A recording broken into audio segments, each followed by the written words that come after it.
I started my professional activity as a neurologist trying to bring relief to my neurotic patients.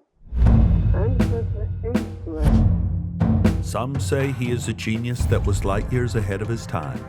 Others say that he's a fraud, a swindler, a greedy, devious con artist. Ladies and gentlemen, please welcome Sigmund Freud. Out of this grew a new science, psychoanalysis, a part of psychology, as a new method of treatment of the neurosis.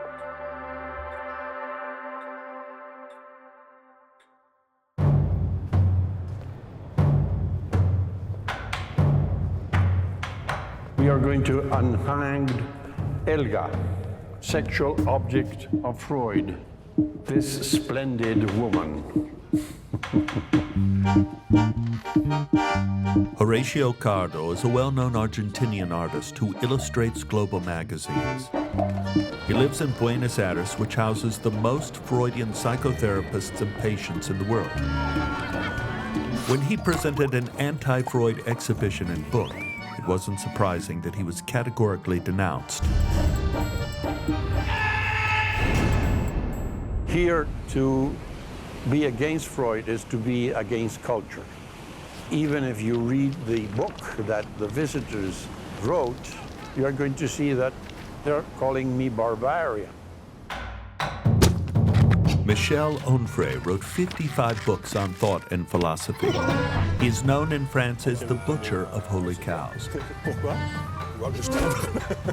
And this is exactly what he does to Freud in this book.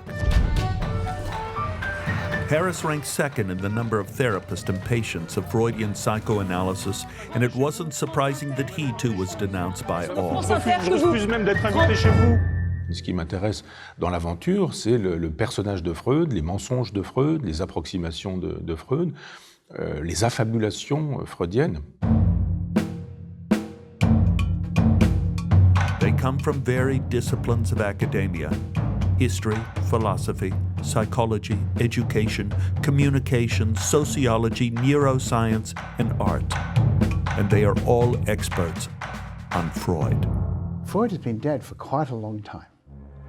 And he's treated by his critics in particular as more alive than dead. And I wanted to enter into the spirit of this debate about Freud by bringing Freud back from the dead. And so I wrote up an interview with Freud, which was situated in this room in London, in Hampstead. And he gave me some very interesting responses.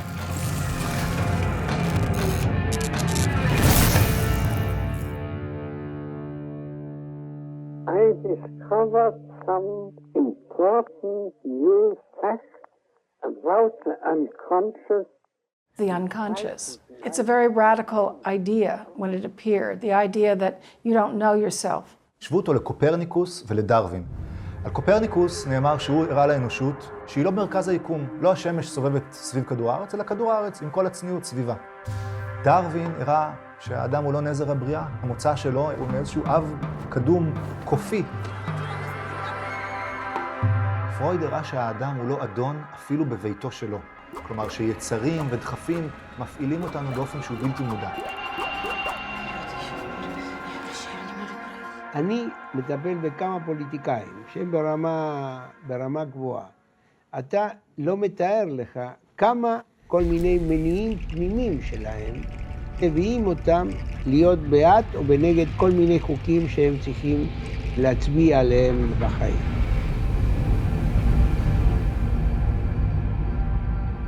Freud shows that without an understanding of the unconscious, without being able to work with the unconscious, we are trapped by it.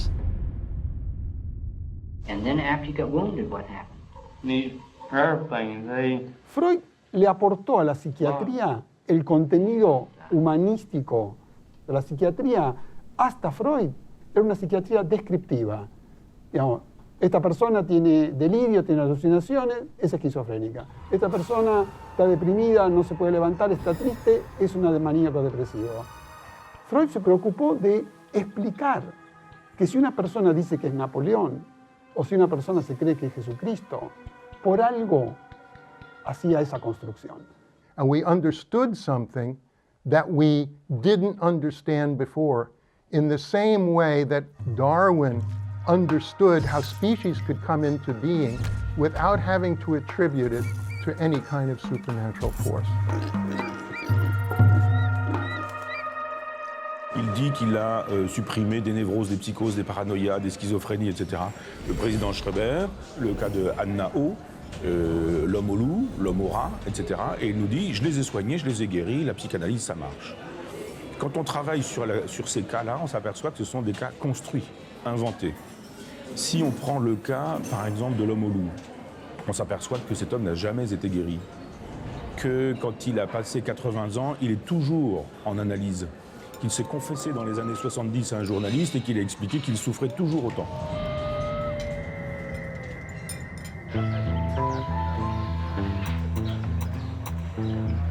Freud est devenu vieux, célèbre sur la planète entière et qu'il est parvenu à réaliser son désir.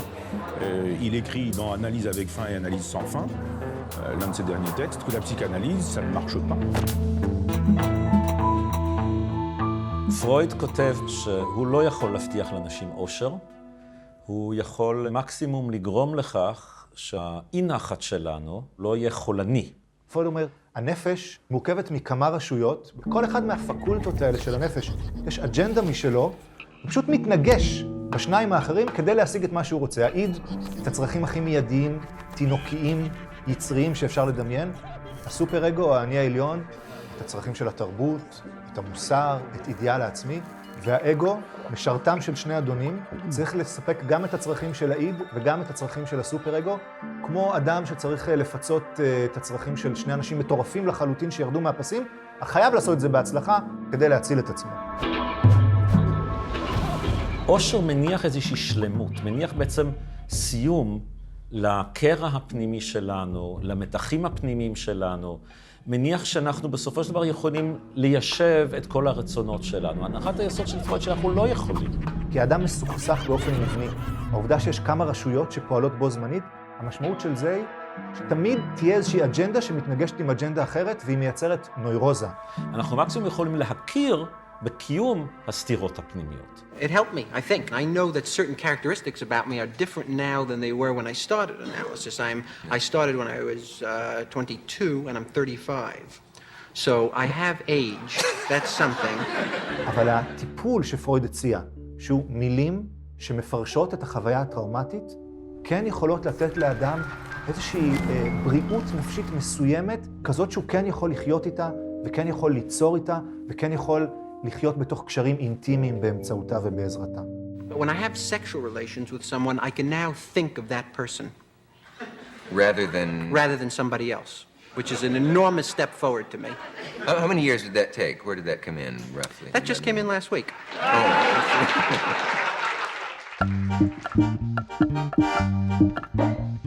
El psicoanálisis fue creado y se puede considerar el juego más sofisticado del siglo XX, porque es un juego donde se despliega la fantasía, donde se despliega la angustia y donde se arma una escena del propio mundo interno para poder lograr que evolucione la mente, el crecimiento, los pensamientos. If you ask somebody what a Freudian slip is, they're very likely to tell you something about how somebody meant to say one word and they said a scandalous word instead. אצלי מאוד טעים גברת פרויד. תודה רבה. את יודעת, הסוד הוא להוסיף כמות זנזונת של... כמות קטנטונת של פלפל. So Freud encourages people to find meaning in everything. Hidden, guilty meaning. אמא, את יכולה בבקשה לגעת לי בבולבול? אני רוצה לרצוח את אבא. להעביר לי את הבולבול, אני רוצה למזוג לאבא. It's like a play. You go there and you play with your associations, you play with words, and what did you say? I said mother. Yes. And I wanted to say something else, and this and that. So it's like you are going to kindergarten to play with this man who is very nice, and he is listening to you all the hour that you pay. Freud knows how to play the psychological Sherlock Holmes.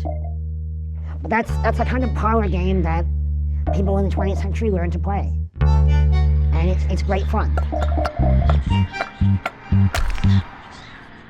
Psychoanalysis is so popular because when you read a book, you see a film, whatever, you have all these people going around, but this story is all about you. You are the story, and you are all the actors of the story as well. It's fascinating. We are all narcissistic.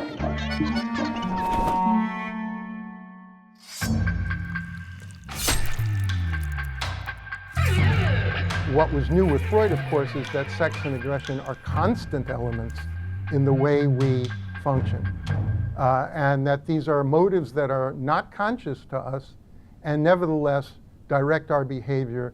He will tell you quite candidly, this vision of the world that I have came from looking at myself. It came from self-analysis.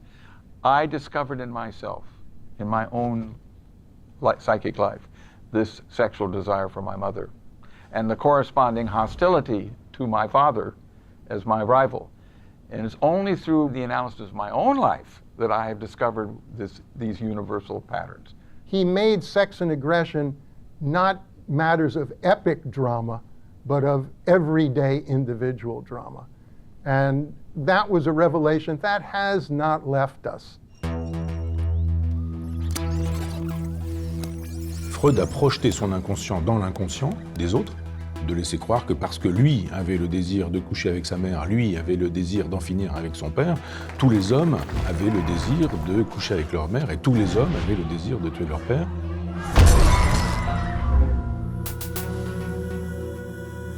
Psychoanalysis is something like the system in which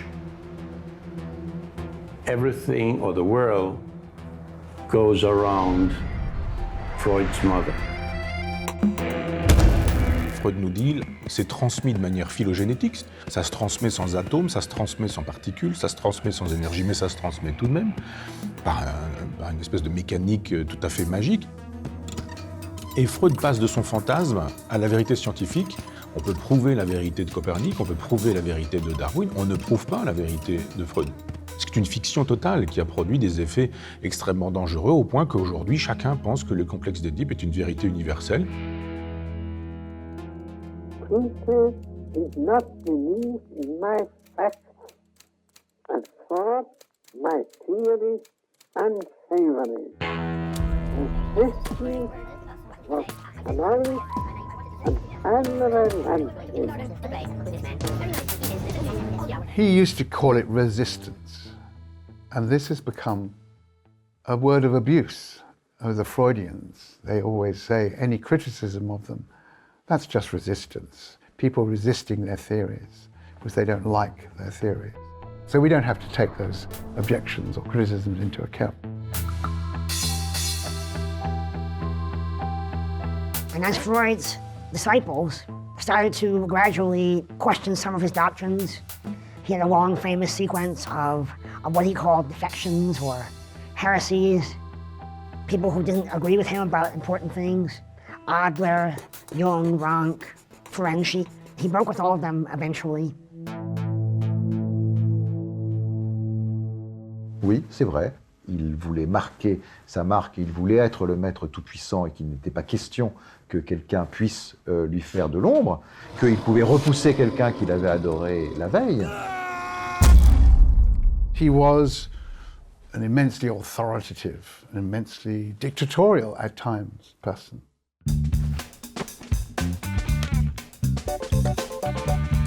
In terms of child development and our understanding of the power of early childhood, I think we have an enormous legacy of Freudian ideas. Whole way of thinking about the interaction between parents and children, and how parents need to listen to their children, and how parents need to listen to themselves and be their own authorities, this comes from Dr. Spock. Dr. Spock was psychoanalytically trained. He studied Freud.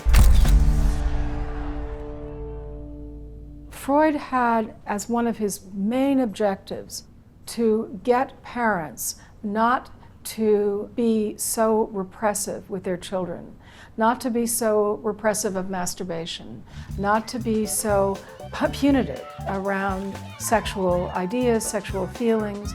So you can see post-Freudian children are actually different than their 19th century predecessors. Freud a été scandaleux. Il était scandaleux parce qu'il parlait de sexualité. Il parlait de l'importance de la sexualité dans la construction psychique des enfants et des futurs adultes. Et la place que le plaisir, le désir et surtout le refoulement de ce désir pouvait créer pour la société viennoise de la fin du 19e siècle et du début du 20e siècle, toutes ces questions étaient des questions tabous. Les enfants étaient des anges, la sexualité des adultes relevait de la chambre à coucher, point.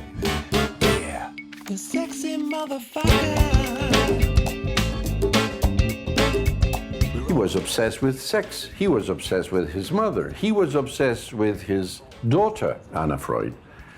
And his daughter was having some kind of, disturbing thing with her father.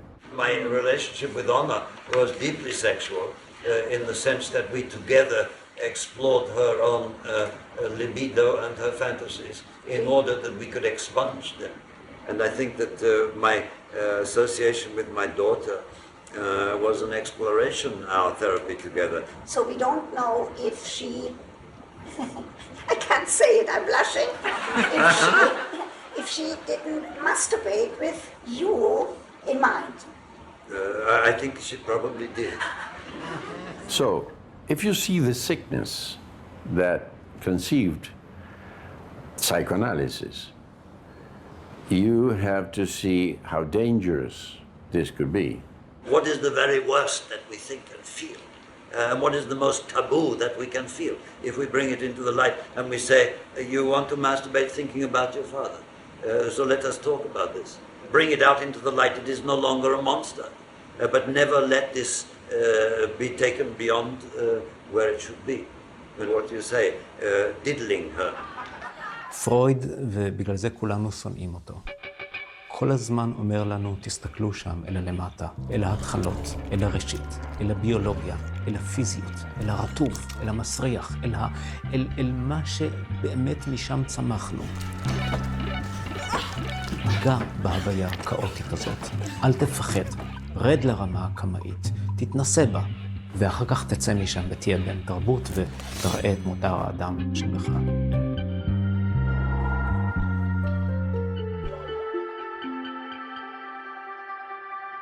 Freud, il a analysé sa propre sexualité. Il a exploré la relation avec l'homosexualité. L'histoire de la psychanalyse, c'est des histoires d'amour passionnel entre Freud et certains de ses disciples, comme Fliess par exemple, ou comme Jung, qui sont des histoires homosexuelles sublimées d'une certaine façon, et qui lui permettent aussi de forger certains outils sur l'homosexualité inconsciente.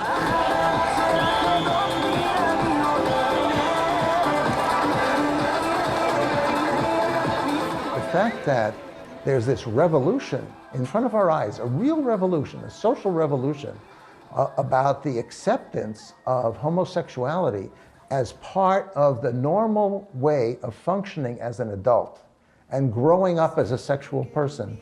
This clearly, starts with Freud and founded in Freudian thinking. You wouldn't know me at all today. From the fading light of life, rise like a phoenix. Conchita Wurst, vainqueur de l'Eurovision. Pourquoi est-ce qu'il y a une telle fascination pour un personnage comme celui-ci qu'on aurait considéré comme un monstre il y a 20 ans? She is a symbol of tolerance, freedom, a marvelous voice. I am in love with her. Je rappelle que Freud critiquait l'homosexualité, en faisait une perversion, considérait que tout ce qui n'était pas génitalo-génital, je dirais, était une perversion. When you look at Freud's 3 essays on sexuality, you can see there's a way to read it in which it's all very heteronormative, that it's men and women and heterosexuality, and that's the norm and everything else is perverse. Or you could see how fluid gender is and how fluid sexuality is, and that combinations of people who they desire, what they're like, what their gender is, are enormously fluid and flexible. Freud, he wasn't a moralizer.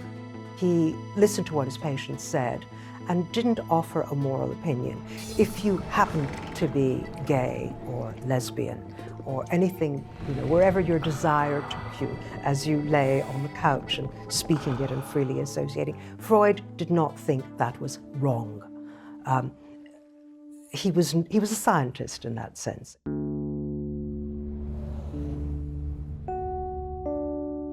Anna était homosexuelle. Anna vivait avec une femme.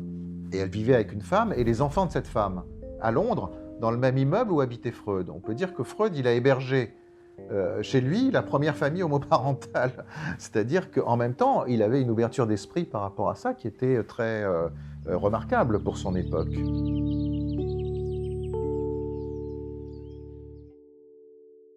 Freud pulls down the whole notion of respectability.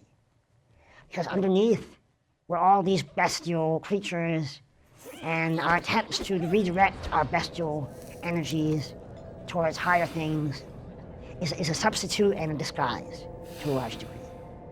Many people have read Freud as emphasizing sexual repression, but when you look at his historical scheme, it's the repression of religion that is key. Both the rabbis and the priests were busy suppressing sexuality. The body was evil.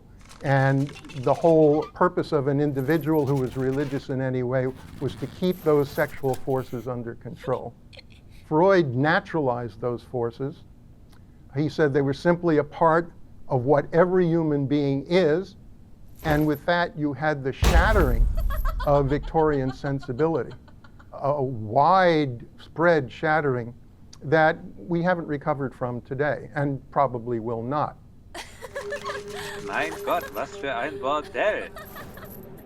Je dirais que l'individu de pré-freudien, c'est un individu soumis et qui gagne sa liberté dans un certain combat par rapport à cette soumission sociale. C'est un individu qui va lutter contre la monarchie, par exemple, qui va lutter contre une certaine forme de patriarcat, qui va lutter contre la religion. Alors, la psychanalyse, c'est une, on pourrait dire, une science de l'émancipation.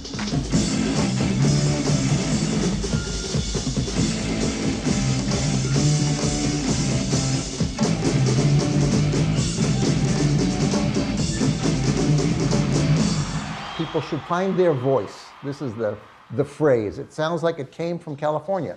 It didn't come from California, it came from Vienna. That people needed to find their inner voice and find their own truth and find their own way of thinking that sheds, that releases them from parentalized voices of authority of the past. Freedom, freedom, freedom, freedom. And that's what Freud felt was the project of liberation of each individual. Freedom.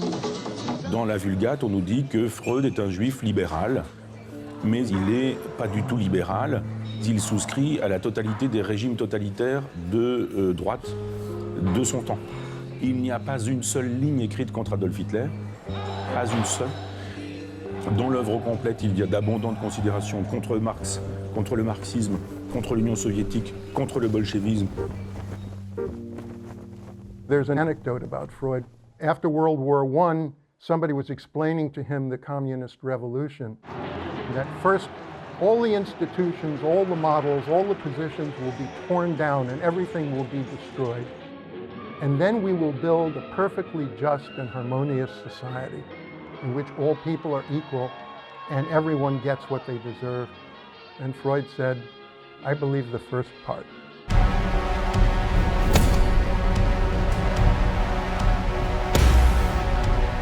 He said that they don't understand human nature. He said men will still be hateful. They will still be aggressive. They will still be lustful. And that's human nature. That cannot be fixed by some new social system or some economic system.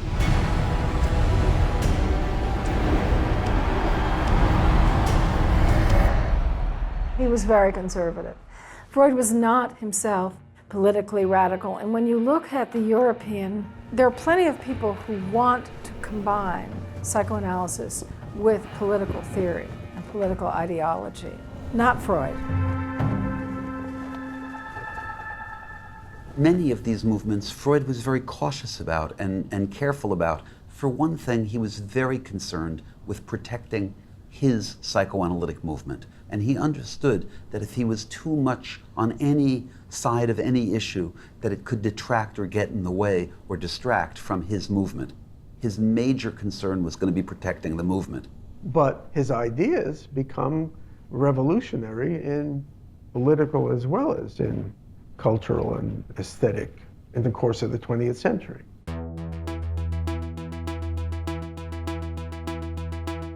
Paul Klee dice que el arte no reproduce lo visible, la función del arte, sino que hace visible lo que no se ve. Y en psicoanálisis buscamos lo mismo. Esa es nuestra búsqueda. Por eso para mí están profundamente interrelacionadas.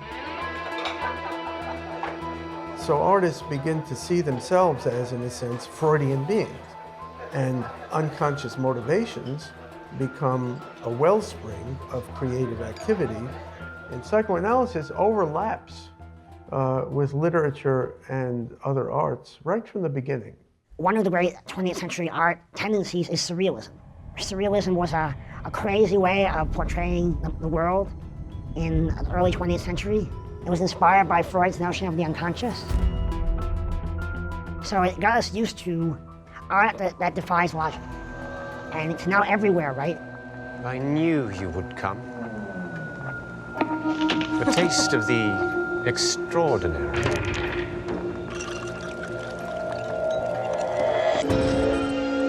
He gave a direction to 20th century art that it wouldn't have had otherwise. Fashion designers, such as Elsa Schiaparelli, followed the surrealist idea that fashion shared with the arts a capacity for parody and play and jokes and desire, a game of illusion, but predominantly a game of meaning, disseminating signs and clues between people about wearing symbols. There's a psychology of dress. Have you ever thought about it? How it can express your character? You all have interesting characters, but some of them are all hidden. Try and express yourselves better in your dress. Le freudisme est rendu possible le surréalisme, et il est vrai qu'en France, Freud doit sa réputation aux surréalistes, à André Breton, aux freudo-marxistes.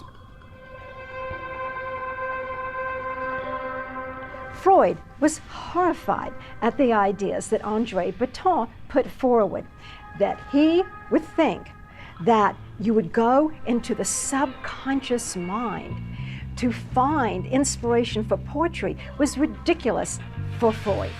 The subconscious mind was something that needed to be teased up. coaxed to the surface, laid bare, and to be analyzed in the light of the medical gaze. It was not a place that you delved into for source material. The Surrealists were part of a political project that was also about imperialism, countering fascism, and they wanted to replace what they thought of as the great bourgeois ego with the id, the power of the unconscious, dreams, fantasy, rebellion. Unfortunately, Freud's own ambition was, as he put it, where id was, their ego shall be, and the Surrealists' ambition was really the other way round.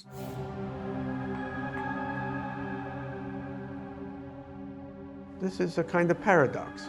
Freud is a conservative revolutionary, someone who in many ways was not very interested in what he unleashed.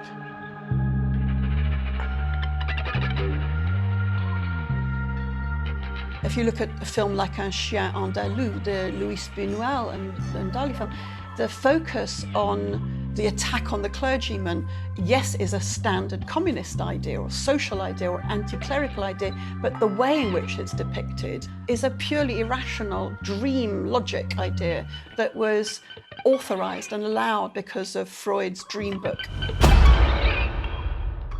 What Freud did that nobody had done before was to say the dream is replete with meaning. I can't make out just what sort of a place it was.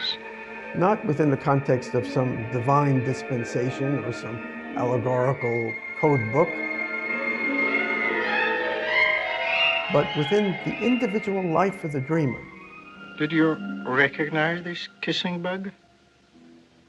Well, I'm afraid she looked a little like Constance. Uh-huh. This is plain, ordinary, wishful dreaming. Go on. חלק מאוד משמעותי מחיי הנפש שלנו באים לידי ביטוי בלילה. כשאנחנו רדומים וישנים, יוצאים מהמחבוא שלהם כל השדים האפלים שקשורים ליצרים ולאיסורים של טאבו ולכל מיני תשוקות שאסור לנו לחשוב עליהם ביום-יום, וגם טראומות ופחדים. לפעול אומר שם, זוהי דרך המלך אל הנפש שלך, באמצעות החלימה.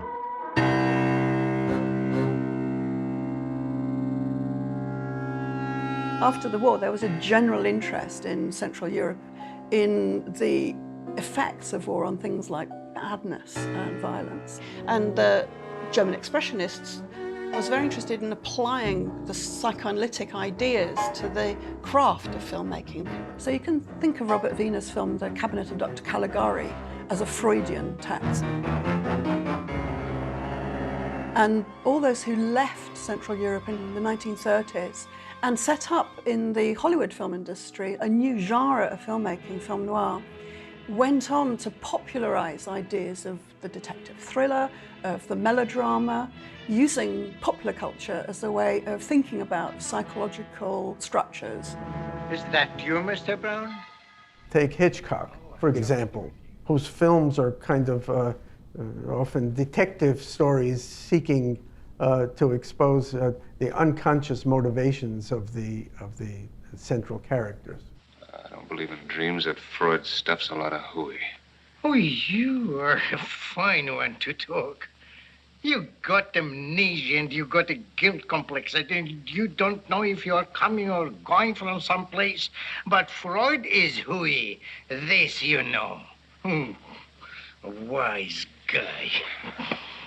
And you would find that the development of film in particular was affected by the idea that we are motivated by unconscious desires, fears, and anxieties. I came here today to tell you, in all seriousness, that I'm done. I gave it a lot of thought, and I decided that once and for all, it's over. The truth is, this therapy is a jerk-off. You know it, and I know it. So with that as a kind of cultural inheritance, you can see that virtually every character on the stage in realistic drama owes something to Freud. I was recuperating in my childhood home, in my childhood bed, and I thought, well, let me read one of these childhood books that I never read when I was in college. And I had one of these books, Sigmund Freud, Jokes in Their Unconscious, and I began reading it, and I went, oh my goodness, it's the holy grail of comedy. As Professor Sigmund Freud once said, laughing at people in pain is a manifestation of a deep-seated hostility. This is really the first comprehensive approach to the study of jokes and humor more generally. My makeup artist came to me and told me I just had the worst week of my life. When I read Freud's book, no one ever said it clearer or more succinctly that comedy is making the meaningful meaningless. And I say, I don't care if you are Sir fucking Laurence Olivier, I'm not gonna have you wanking off in my chair. And she pulled the blanket off and he was cleaning his glasses and conversely making the meaningless meaningful. The value of jokes is based upon the cleverness with which they are able to combine not normally combined ideas in a surprising way. As they might be in a dream. There's displacement. One idea is suddenly diverted to another idea that seems unrelated. Freud was a joke teller. He often used them as glosses, told to illuminate a point that he was making. When he wants to talk about egoism, he says, Also, es ist ungefähr so wie bei den französischen Farmern, wenn der Mann zur Frau sagt, wenn einer von uns stirbt, gehe ich nach Paris. The joke was a way of evading a kind of social censorship and repression that existed. And in fact, jokes were one way to get around that suppression.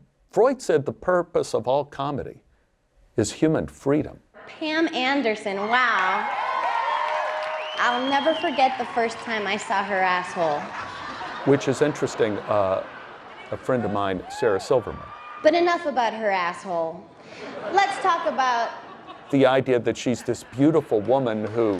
Say her vagina. ...can say horrible things is an example of freedom, verbal freedom. It's the only way you can tell a woman's true hair color.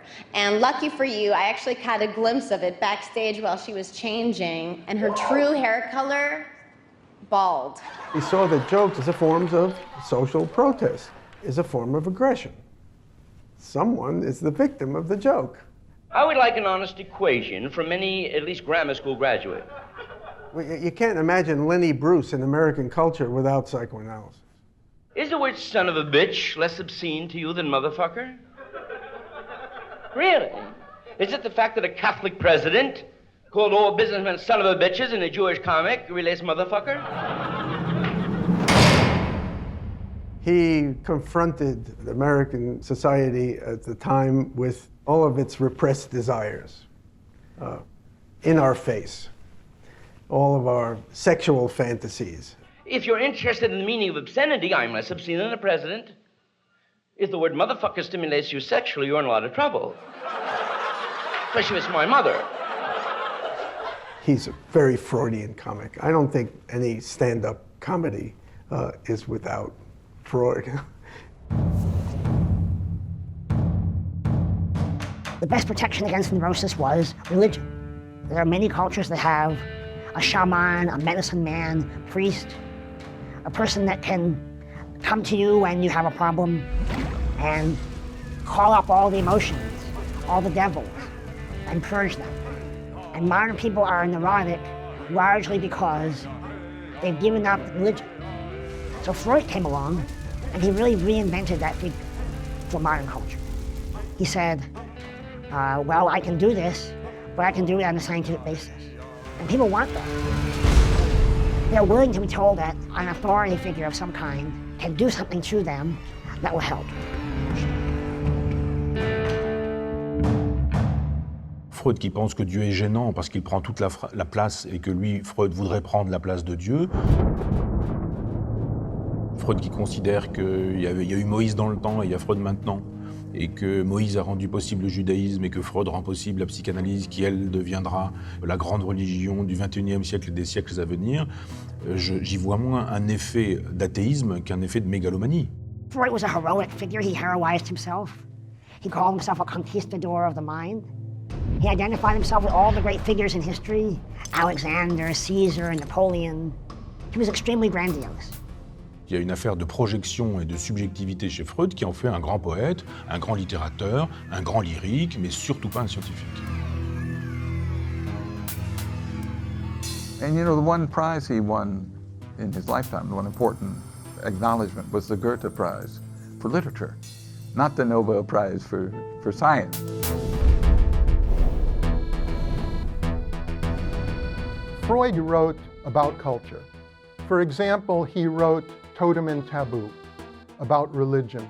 He wrote Group Psychology and the Analysis of the Ego, which was about mob phenomena and how people come to follow certain leaders in political or religious movements. But as a doctor, most of his data comes from his patients. Freud took very seriously the fact that his views were based upon evidence, so that his claim to be a scientist, to belong, you know, with Darwin rather than with Shakespeare. Freud eventually fell somewhere between medicine, theory, and philosophy.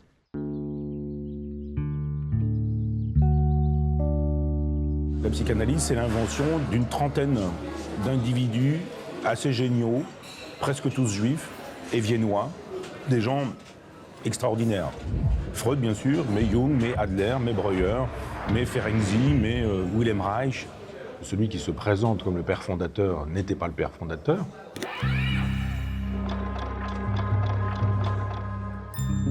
L'idée que l'inconscient, c'est le pilote qui conduit le cœur de l'homme, il faut juste dire que cette bonne idée de Freud, c'était une idée de Nietzsche. On croit aujourd'hui que Freud a découvert le mécanisme du lapsus. Sauf que Freud emprunte sa théorie du lapsus à un psychanalyste dont on a totalement oublié le nom, qui est Gross.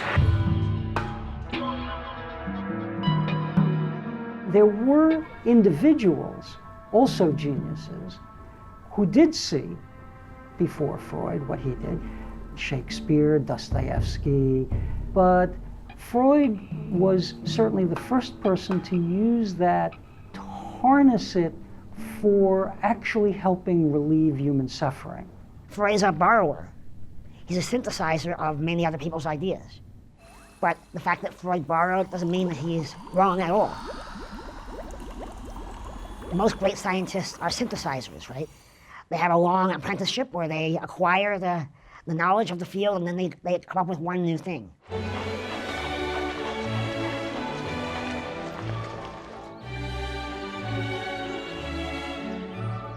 Freud fut un grand chaman à Vienne qui a menti pour asseoir son pouvoir au début de son existence.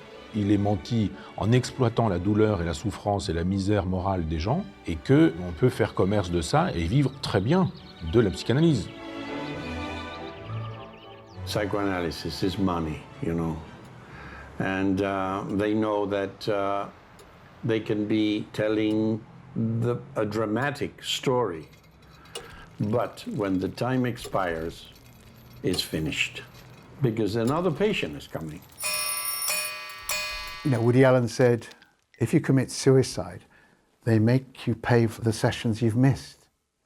You know, Woody Allen had a clear sense of his relationship with his psychoanalysts. I always think that the doctor is listening to me, but not really caring. He's thinking about when he can get out on a sailboat and how fast the session's going to be over, and do I know a lot of good girls because I'm in show business? Can I get him one? You know, that kind of thing. But no, I don't feel that there's any sense of real interest in my problems. Can you talk about that with him and not offend him? No, I try not to give him any accurate information about myself.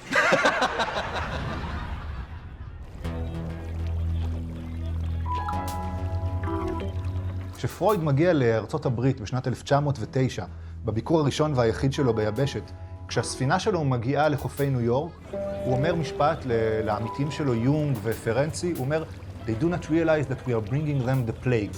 כמובן לא למגפה במובן של איזושהי מחלה שתכחיד את האמריקאים או משהו כזה, אלא במובן שעכשיו הוא הולך להביא איתו רעיונות ויראליים, רעיונות שהולכים להדביק את התודעה המערבית, את התודעה האמריקאית, שהם לא יוכלו להיפטר מזה. הוא צדק. And here was this Jewish man from Austria coming to tell Americans how to heal themselves mentally and spiritually. And the grand climax, no doubt, was a lecture on human sexuality. And they translated this lecture into permission to have free love. So, we can think of the plague that Freud claimed that he had brought to America as the sexual revolution, in which the anti-authoritarianism, the desire to be free, independent individuals, came into fruition in the 1960s. My baby does the hanky-panky. Physical desire is very normal, and it happens, and sometimes everything just comes down to a very basic level, and there's nothing wrong with it. There's nothing wrong with just sex for sex.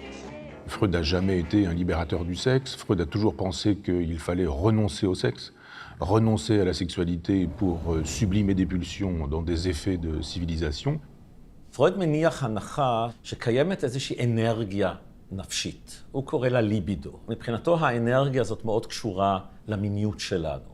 ככל שהמיניות שלנו יותר באה לידי ביטוי, האנרגיה הזאת יותר יוצאת החוצה, יותר חופשית מממשת את עצמה. ככל שאנחנו יותר מדכאים את המיניות שלנו, גם האנרגיה הזאת יותר מרוסנת, ואנחנו מכוונים אותה למקומות אחרים, לעבודה, לאומנות, יצירות תרבותיות וכו'. זה בעצם היסוד של הסיסמה של שנות ה-60 של Make Love Not War. Something happening here, and what it is ain't exactly clear. There's a man with a gun over there, telling me I've got to beware. It's time we stop. Hey, what's that sound? Everybody look what's going. Come on, come on, come on, come on. פרויד לא טען את זה. זה כבר היה הפשטה של העניין על ידי וילהלם רייך. ווילהלם רייך היה המנהל של הסמינר הקליני אצל פרויד. זאת אומרת, הוא פסיכואנליטיקן בכל דבר. But you still believe in penis envy? Yes, I think it is alive and doing well. Because we live in your time is modern with new ideas and equality. But you know, civilization is only skin deep and is quickly removed, as the Nazis proved so well. And behind that, the conscious civilized mind is the reptilian mind, the brain, the basic instincts. And when a little girl sees a naked little boy for the first time, she still to this day says, I want one of those, because he's got something she hasn't got. The women's movement at first denounced Freud, see Freud as patriarchal and misogynistic, but they quickly, really in just a few years, come around to the idea that without Freud, they're never going to be able to study gender and sexuality, that they need Freudian ideas to study the very things that brought them to criticize him.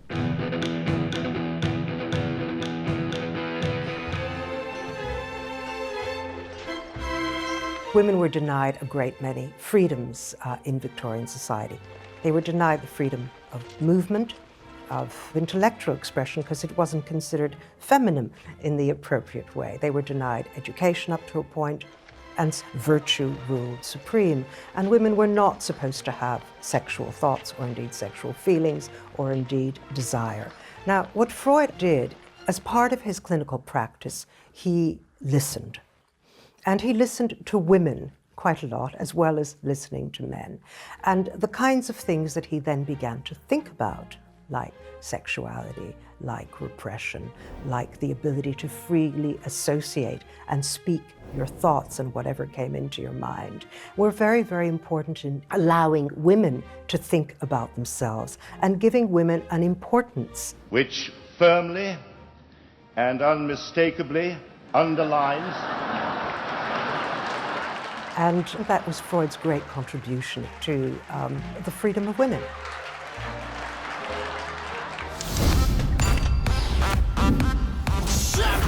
Everything that we know today in terms of consumerism is based upon Freud's ideas and Freudian theory. The main thing that we need to think of is desire. I love shopping. Desire, fortunately for those who produce consumer objects, is never satisfied. You always want something more, something else, the latest model, the next breakfast, the next puff off of your cigarette. And this is what Edward L. Bernays understood from his uncle, Sigmund Freud. Edward L. Bernays, he is considered to be the founding father in America of what we call public relations, which is a very nice way of saying he taught Americans how to consume. And in that sense, Freud's ideas have contributed to the overgrowth of consumerism in our lives. Psychoanalysis, it can be used to manipulate people. It can certainly be part of marketing and political thinking. U.S. Secretary of State Dulles takes the rostrum to urge united action by the Americas to outlaw international communist intervention in the Western Hemisphere. לאחר מלחמת העולם השנייה, ארצות הברית נמצאת בחרדה מתוך החשש שתתחיל מלחמה עם ברית המועצות. ואל תוך כל החלל הזה מגיעים הפסיכואנליסטים, והפסיכואנליסטים באים באמת מנסים לעזור בצורה כזאת שיביא אנשים להיות מוכנים להקריב אפילו את חייהם למען המלחמה הקרה, למען האומה האמריקאית. צריך להבין שעד אותו רגע האמונה באמריקה היא אמונה בשכלתנותו של בן אדם. כלומר, בסיסו של הרעיון הדמוקרטי היא שבני אדם מסוגלים לקבל החלטות מושכלות בצורה רציונלית על בסיס מידע. ואז מגיעים הרעיונות של פרויד בתיווך של אדוארד ברנייז והופכים את העולם על פיו. ואומרים, אנשים בעצם לא שכלתנים, אנשים פועלים על פי דחפים. זה מה שמניע אותם, זה מה שגורם להם לקבלת החלטות. My father understood about groups that you can tap into their deepest desires or their deepest fears and use that to your own purposes. הרעיון של הפסיכואנליסטים זה לתפעל את האיד החייתי הזה, הכל כך בסיסי בנו, כדי לגרום לאינדוס של אדם חדש. The image of the human being that was being built up at that particular time was that there was a great deal of vulnerability in every human being, and that vulnerability could be manipulated to program somebody in such a way that they could be automatons, if you will, for whatever your own purposes were. זאת התקופה שה-CIA יוצר תוכנית סודית שנקראת MK Ultra. והתוכנית הזאת שמתבססת על מחקרים וחוקרים באוניברסיטאות בכל רחבי ארצות הברית, שבהם פסיכולוגים אומרים, בואו ניקח את האנשים אחורה בזמן, באמצעות של כלים מאוד מדעיים, שחלקם נבראו על ידי פרויד. נמחק להם את הזיכרונות שעלולים לגרום להם להתניה כלשהי שלו, למשהו שאנחנו רוצים, וניצור התניה מחודשת לדברים חדשים, כלומר נהנדס אותם מחדש. כל הדברים האלה נעשו בכל מיני אמצעים, ביניהם שוקים חשמליים, היעדר שינה ושימוש ב-LSD. אחד החוקרים המובילים במחקר הזה היה יואן קמרון. יואן קמרון היה ראש האגודה הפסיכיאטרית האמריקאית.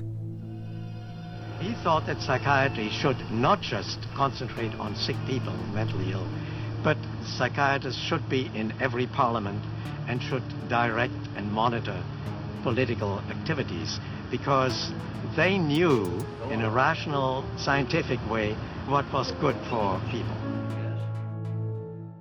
יועצי קמפיין ופוליטיקאים הבינו בשנות ה-60 וה-70 מה שפרויד הבין שניתן לטפל את הרגשות האלה במהלך קמפיינים.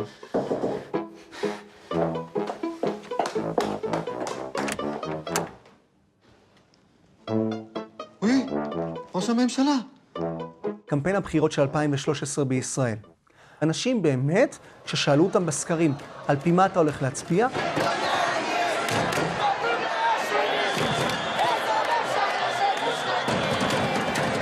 רוב הציבור בישראל אמר מצוקת דיור, מצוקה כלכלית.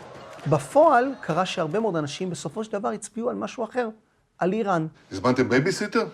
קיבלתם ביביסיטר. איפה הילדים? אתה תשמור לנו על הילדים? תראו, זה או אני. בעצם אנחנו רואים תפעול של פחד, כלומר, מי שרוצה לשרוד ב-2016, 2017, 2018, רצוי שיצביע על בסיס סוגיה אחת, וזה האיום האיראני. בבחירות הקרובות, אתם בוחרים מי ישמור על הילדים שלנו. So psychoanalysis is what we would call morally agnostic. It can be used for good, can be used for very dangerous. The same ideas can heal somebody and actually break their spirit.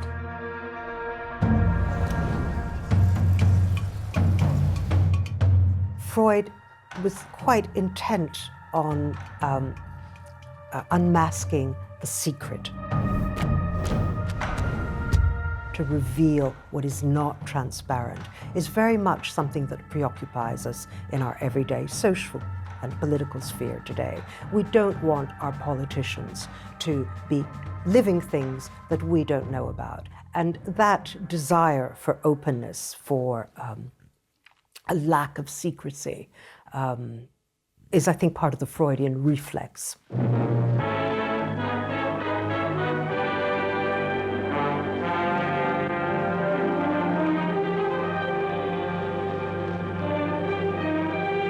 במהלך מלחמת העולם השנייה, אלה היו ימי הפריחה של הפסיכואנליזה בפסיכיאטריה האמריקאית. כן סיפקה מודלים להבנת, למשל, הלם קרב, אבל החל משנות ה-50, שהמגמות בפסיכיאטריה, לא רק ברפואה, הופכות להיות יותר ויותר evidence-based medicine. כך הפסיכואנליזה הלכה ואיבדה את מעמדה בתוך עולם הרפואה עד שהיא נדחקה לשוליים, מה שלטענת היסטוריונים שונים, היוותה תמריץ לשימוש ההולך וגובר בתרופות.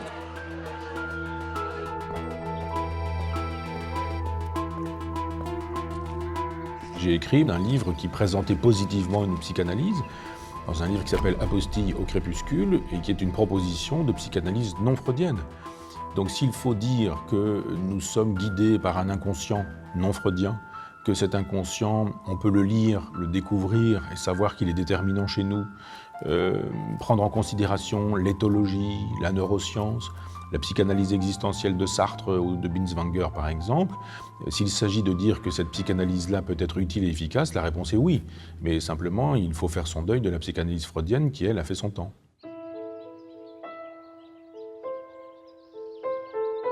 Freud always believed, he would say this, that someday, he always believed that someday hard science would replace the findings of psychoanalysis with chemistry and physics. We'd find out it's all got to do with neurons and whatnot.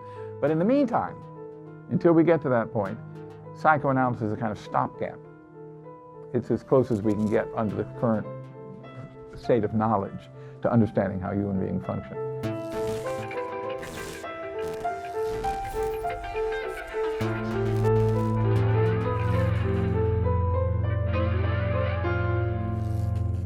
We live in a post-Freudian climate, and it's very hard to extract Freud if you know about his existence from that climate. כשאני מדבר על זה שהדחקתי איזושהי חוויה, זה מושג פרוידיאני. כשאני מדבר על זה שאתה לא מוכן לדבר איתי כי אתה עכשיו משתמש במנגנון הגנה, זה מושג פרוידיאני. That guy is so anal.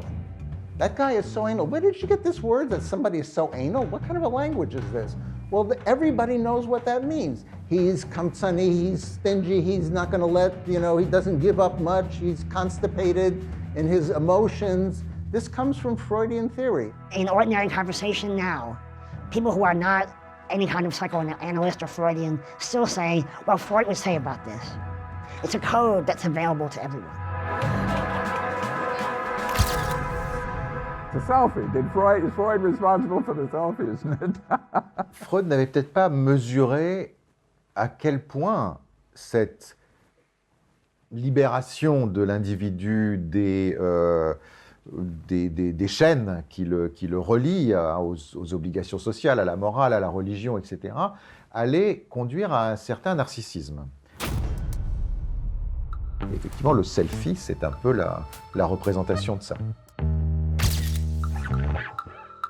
Is this a form of narcissism that's much to be regretted, or is it a way in which people use new technology for self-reflection, for a form of self-analysis, for a way of becoming introspective? I think as part of a post-Freudian legacy of an increased value of individuation. In a sense, nobody can say how the 20th century would look different without Freud, because he colors the whole century, right? But there are many things you wouldn't have without Freud. 1,000 people in the street, singing songs and carrying signs. כל האנשים האלה שהביאו את הפסיכואנליזה לארצות הברית, הרי להם חייבת אמריקה את הפמיניזם, את הרדיקליות, את התנועה ההיפית. There's hardly an important figure in 20th century thought who's not been influenced by Freud. Even an anti-Freudian like Sartre is profoundly influenced by Freud by way of reaction. עד כדי כך שכיום, כשפמיניסטית מגדפת את פרויד, היא משתמשת בשפה הפרוידיאנית. I am only an artist who is trying to psychoanalyze psychoanalysis and Freud.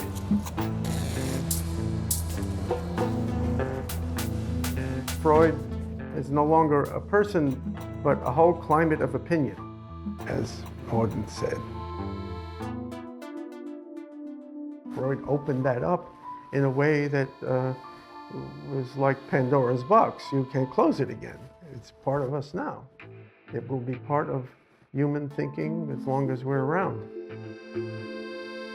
Bertrand Russell said in 1950, when he was asked the question for Time magazine, the greatest man of the first half of the 20th century, and Russell said, probably Einstein, but Freud and Lenin come close. Freud would have been pleased to be in this company. So as a historian of ideas, one studies him. We're not concerned primarily with whether he was right or wrong, but how did he change the way people thought and how did he change the way people behave? Because most of the ideas that have been influential in history are most likely false. And that's a fact of human history. Starting with Christianity, for example, I would say, or maybe even starting with Judaism. Well, in an interview with Freud, and amongst the things he talked about were, because of the questions I put to him, were the fact that he was always associated with sex, and that this was the first of his many crimes, that he thought that human beings thought too much about sex, that they were driven too much by sex. And he said, but look at your society. Isn't this the living proof of what I said back in 1900?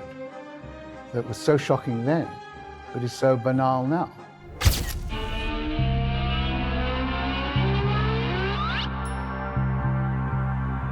In the end, I succeeded in acquiring Putin. Oh, come on. And bringing up an international psychoanalytic association. But the struggle is not yet over. Sigmund Freud. Oh!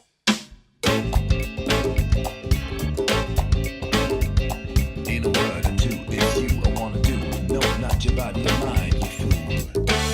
Come here, baby. Yeah. You sexy motherfucker.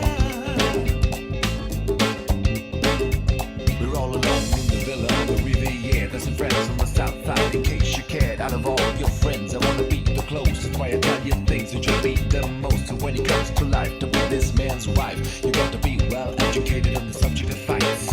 I mean prevention of, in other words, sorry, I mean everything called off. Are you up on this? If so, then you can get up a rock and a kiss. Come here, baby. Yeah. You sexy motherfucker.